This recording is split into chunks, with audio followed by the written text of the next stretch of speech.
Le Gabon, une terre de richesse naturelle et de diversité culturelle, est au cœur d'une transformation remarquable. Aujourd'hui, nous explorons comment l'industrialisation durable façonne l'avenir du pays dans le secteur clé du bois. Gabon Special Economic Zone représente un tournant dans la transformation du bois, un partenariat public-privé visant à promouvoir une industrialisation durable. G16 est une zone économique spéciale.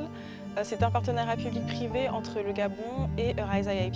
Ce que G16 fait pour le Gabon, c'est de promouvoir l'industrialisation durable.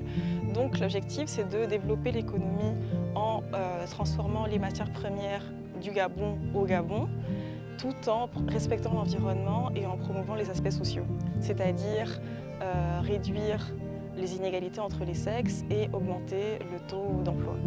Sur l'aspect environnemental, depuis 2019, G16 mesure ses émissions de gaz à effet de serre, les fait auditer par SGS et les compense en finançant des projets de réduction d'émissions, ce qui fait que depuis 2019 et jusque-là sans interruption, la zone économique spéciale de Nkok est la première zone certifiée neutre en carbone d'Afrique. Les déchets de matières premières sur la zone industrielle, nous les recyclons, réutilisons, remployons. En d'autres termes, nous les intégrons dans une démarche d'économie circulaire. Soit en récupérant les déchets via notre usine de panneaux à particules de bois, et donc en transformant le déchet en meuble, soit alors en récupérant les déchets pour fabriquer du charbon actif, comme certaines usines le font sur la zone. Voyageons maintenant au cœur de la forêt gabonaise pour découvrir le processus minutieux de sélection du bois. La cartographie joue un rôle crucial dans la gestion durable des forêts. Elle permet de planifier l'exploitation tout en préservant l'environnement. Je fais une carte dans laquelle je mets toutes les essences qui ont été inventoriées dans l'assiette. Puis je mets les routes, les cours d'eau. À chaque étape d'activité, il y a des nouvelles cartes qui sont faites pour permettre une bonne traçabilité du bois. Avec les informations fournies par la cartographie, nous entrons maintenant dans la phase concrète de sélection et d'exploitation du bois. Notre équipe qui est composée d'un chef d'équipe et 4 pisteurs. Donc leur travail consiste à trier le bois qui a été déjà inventorié par l'équipe d'aménagement. Quand on rentre dans une poche, la poche est divisée en parcelles. La première des choses, c'est de regarder le numéro. Une fois tu es arrivé sous le pied, tu as le numéro, tu regardes sur la carte.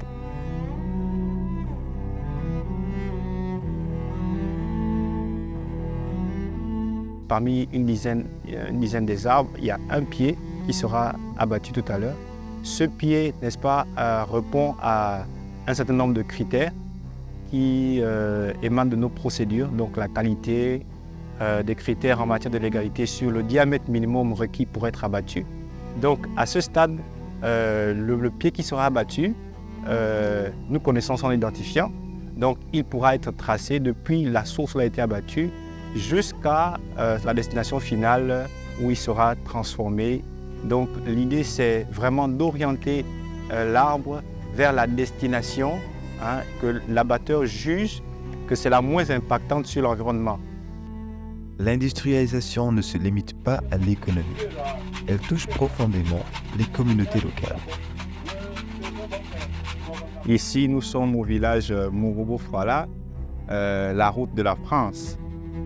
C'est un village de peuples autochtones qui fait partie des 2 peuples autochtones qui ont été identifiés très proches de notre concession forestière sous l'aménagement durable. Ils n'ont pas directement une incidence avec nos activités de gestion, mais parce qu'ils sont en périphérie de notre concession, on a déjà commencé un travail initial de les identifier, d'avoir un dialogue courant et régulier avec eux, leur présenter nos activités de gestion, même si on va intervenir dans cette zone précisément dans une dizaine d'années. L'idée, c'est vraiment de préserver tous leurs intérêts qu'ils ont dans la forêt, les sites sacrés, les zones à valeur culturelle, économique, sociale particulière dans cette forêt.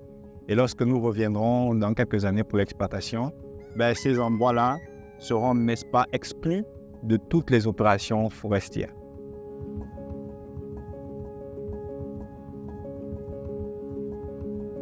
Ici, nous sommes au village Midoumou, au projet de réhabilitation de la pompe hydraulique qui a été choisi par les communautés vu les difficultés qu'ils rencontraient en eau potable.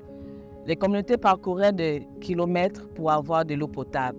Donc, avec le Fonds de développement local et l'arrêté 105 qui a été mis en place pour les communautés locales sur la réalisation des projets, les communautés de Midoumou ont choisi comme projet la réhabilitation de cette pompe pour pouvoir avoir de l'eau potable.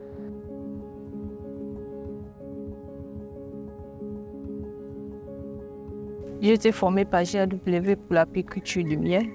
Ça se passe très bien et j'ai appris beaucoup de choses, comme comment le fabriquer, comment utiliser des choses pour mettre sur les caisses et quand la récolte du miel. Je compte le récolter et le vendre, fabriquer le sirop ou l'utiliser quand on est malade et faire aussi plein de choses avec.